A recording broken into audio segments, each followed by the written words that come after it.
Bonjour, je m'appelle Bernadette et je suis infirmière pédiatrique, enfin infirmière hospitalière et pédiatrique, on disait à l'époque.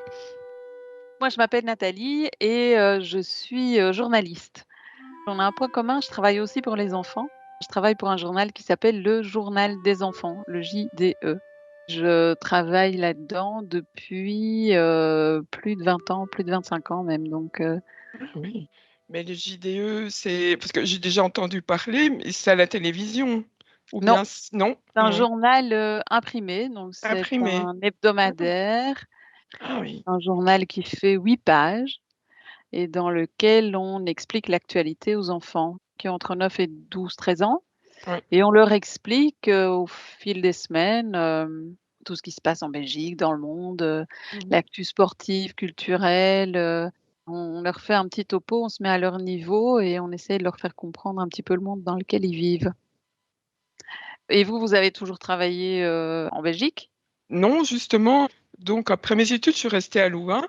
On n'était pas tellement nombreuses. Donc, on essayait on avait apprêté un monitoring de firme et des choses comme ça. Et ils essayaient que les prématurés soient un peu plus pris en charge. Mais moi, j'étais fatiguée. Et puis, un médecin nous parlait toujours de Lausanne, où il y avait un service de néonatologie à la pointe. Et je suis partie là. Et c'était comme des vacances, en fait.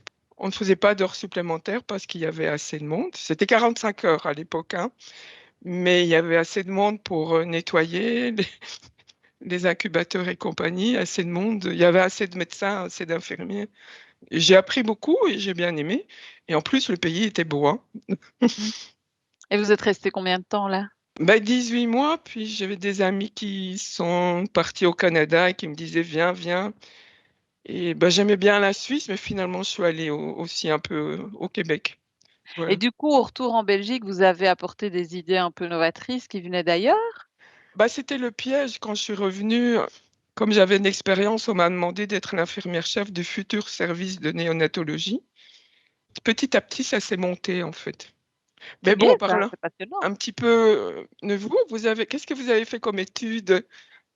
J'ai fait des études de communication sociale à l'UCL, hein, l'université de Louvain-la-Neuve. C'était un peu compliqué de trouver du travail, hein. Dans la presse, c'est vraiment pas facile. La première année, j'ai fait un petit peu, de tout, sauf, du journalisme et puis j'ai eu, voilà, des petits contrats, de quelques heures par semaine et puis peu à peu, j'ai fini par avoir un mi-temps puis un temps plein et à être engagée, pour le journal des enfants. Voilà, j'ai vraiment, beaucoup, beaucoup de chance et je trouve que le métier reste passionnant. On Ce que j'aime, c'est qu'on apprend tout le temps des nouvelles choses, on découvre, on rencontre énormément de gens qui ont des parcours de vie, très différents. Donc c'est vraiment très, très, très, très gai. On ne s'ennuie pas, c'est pas du tout un Ouais. boulot répétitif. Et le contenu, c'est plutôt des informations de tous bords ou... C'est vraiment l'information de façon générale comme un journal Ouais, pour ouais. adultes. Voilà, alors évidemment, il y a des sujets lourds, un peu, compliqués, ou un peu lourds, sur le plan émotionnel. Donc on doit faire très attention évidemment à être clair, mais à aussi employer des mots et formuler les choses de façon, à ne pas heurter la sensibilité des enfants. C'est un métier qui réclame, d'être très précis, mais aussi de penser en permanence à l'enfant qui va lire derrière pour veiller à ce qu'il ait son info claire, suffisamment complète pour que l'enfant comprenne, soit rassuré, mais qu'il ne soit pas non plus heurté ou choqué par, certains sujets qui sont parfois pénibles, hein. Du coup, c'est surtout du néonatal que vous avez fait? Non, Oui. à Louvain, il y avait de tout aussi, de 0 à 2 ans. Il y avait de la chirurgie, de la neurologie, il y avait vraiment de tout. Et j'y suis restée 10 ans. J'ai fini, je crois que j'étais le premier burn-out de Saint-Luc. Parce que à chaque fois, en question matérielle, mais surtout personnelle, il grandissait, Mmh mh. mais on était toujours un peu en retard. Il n'y avait pas d'équipe volante à ce moment-là. Et quand on demandait de l'aide, on disait, on ne peut pas vous aider, vous êtes trop spécialisé. Ce qui est bien dans la profession, c'est qu'il y a moyen de faire autre chose, hein. Bon, c'est comme ça que je suis retournée en fait en pédiatrie générale, mais Oui, c'est ça, ouais. et 0 à 2 ans. Et puis, à un moment donné, en fait, on a commencé l'unité du sommeil pédiatrique. Pour vous, quelles sont les plus grandes difficultés des infirmières pour le moment? Il y a l'administration qui est devenue épouvantable, Mmh. parce qu'avant, bon, on avait de l'administration, mais ça servait surtout à nous renseigner sur ce qu'on par exemple, si un bébé, avait bu suffisamment, on disait la quantité, s'il avait bien uriné, s'il avait été à sel, enfin des choses comme ça. Mais maintenant ici, c'est pour, que ce soit facturé. Ça Mmh. n'a aucun sens en fait. Et maintenant, c'est avec l'ordinateur et c'est l'électronique n'a pas l'air de favoriser, ça leur prend beaucoup de temps. Mais Ouais. il y a toujours un manque de personnel aussi, ça c'est récurrent. Et puis, j'entends mes collègues qui travaillent encore, qui arrivent en fin de carrière, il y a pas vraiment des facilités, par exemple, pour, adoucir un petit peu la fin de carrière, je sais pas. Bon, maintenant, on peut ne plus faire de nuit à partir de 55 ans, je crois. Et vous, votre organisation là, comment est-ce que ça se passe? Vous? Alors moi, en principe, je travaille pas comme les autres journalistes, puisqu'on a un journal hebdomadaire, donc on a un rythme un peu plus, scolaire, donc on travaille en journée. Mais évidemment, on a aussi des reportages, ou des interviews parfois à faire le soir ou le week-end, donc on adapte nos horaires. Maintenant, c'est en train de changer aussi à cause d'internet. L'informatique et les nouvelles technologies facilitent notre travail, permettent d'avoir quelque chose d'un peu plus riche puisqu'on peut faire de la vidéo, on peut multiplier les photos, là où dans un journal, un article est accompagné d'une Mmh. photo, peut-être 2.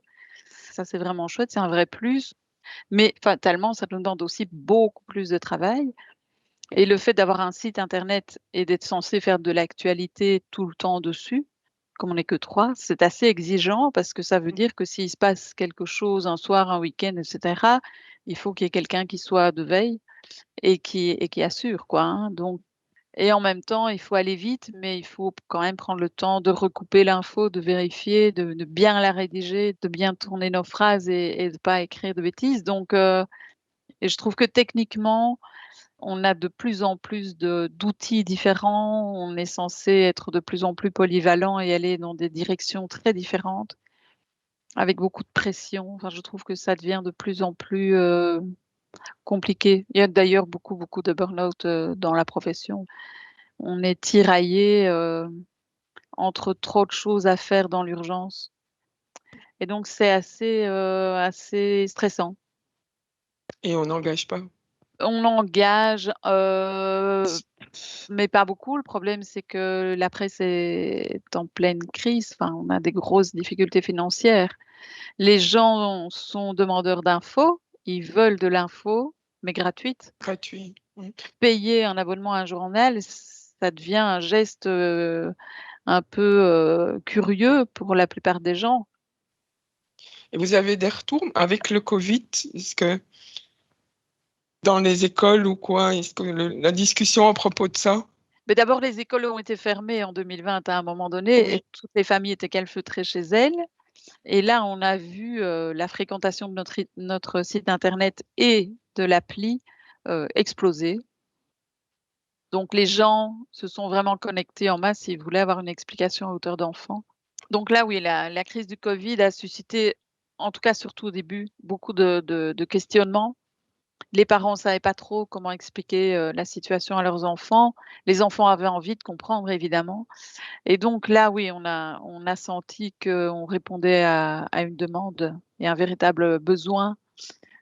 Nous, on considère que l'explication qu'on donne et le travail qu'on fait répond aux questions, qui se posent dans les familles et dans les écoles depuis toujours quand il y a des gros sujets, un peu compliqués, hein, que ce oui, soit, ça, l'affaire du trou, mmh, le 11 septembre, les attentats, sont chaque fois des moments, critiques, très compliqués, qui génèrent beaucoup d'émotions et beaucoup de peur et donc à ce moment-là, les gens sont en demande d'explications. Comment je peux expliquer ça à mon enfant? Notre rôle semble évident tout à coup pour tout le monde. Et puis, ce qu'on trouve important aussi, c'est de donner des informations positives et de montrer des initiatives qui sont porteuses d'espoir. C'est important aussi que les enfants puissent voir qu'il n'y a pas que des choses qui tournent mal ou qui se passent mal. Et donc ça, c'est important aussi pour aider l'enfant à grandir, et à structurer sa pensée, à devenir un futur citoyen, un peu conscient, mais Oui. aussi pas désespéré, quoi.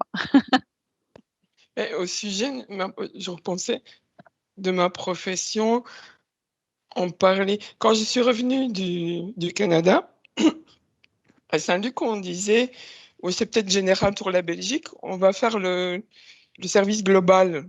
En fait, global, c'était prendre en charge tout à fait un patient, disons, ce qui est normal, hein. Si on ne le prend pas en charge entièrement, on ne le connaît pas. Et maintenant, quand j'ai vu des réclames de la publicité pour certains hôpitaux, et certains disent, bah, par exemple Saint-Luc, l'infirmière, elle va faire ça, les choses pour lesquelles elle a été formée.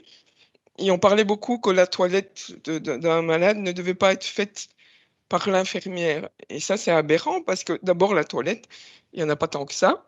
Et en même temps, la toilette, on peut parler au patient, on voit s'il est tendu, s'il est conscient ou un peu confus.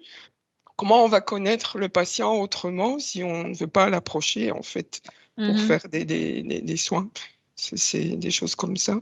Maintenant, avec les hospitalisations expéditives, là, on est à peine entré qu'il faut sortir. On les connaît plus non plus. Ouais, ouais, C'est ça il y a un malaise profond aussi. C'est très démotivant. Et ouais. en plus, ça n'est pas pour de la prévention, c'est complètement aberrant parce que on ne sait pas toujours d'ailleurs avec ces hospitalisations expéditives s'ils s'en vont et s'ils ne reviennent pas assez vite, hein, parce que c'est pas encore tellement bien. Ouais, c'est ça. Ouais. Ouais, On ne ouais, connaît pas les complications qu'il y a ouais, ouais, statistiquement. ouais.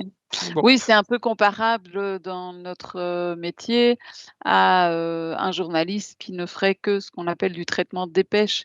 C'est-à-dire, utiliser les dépêches des agences de presse, les Ah reformuler oui, autrement et les balancer, dans son journal ou sur le site internet, d'actu.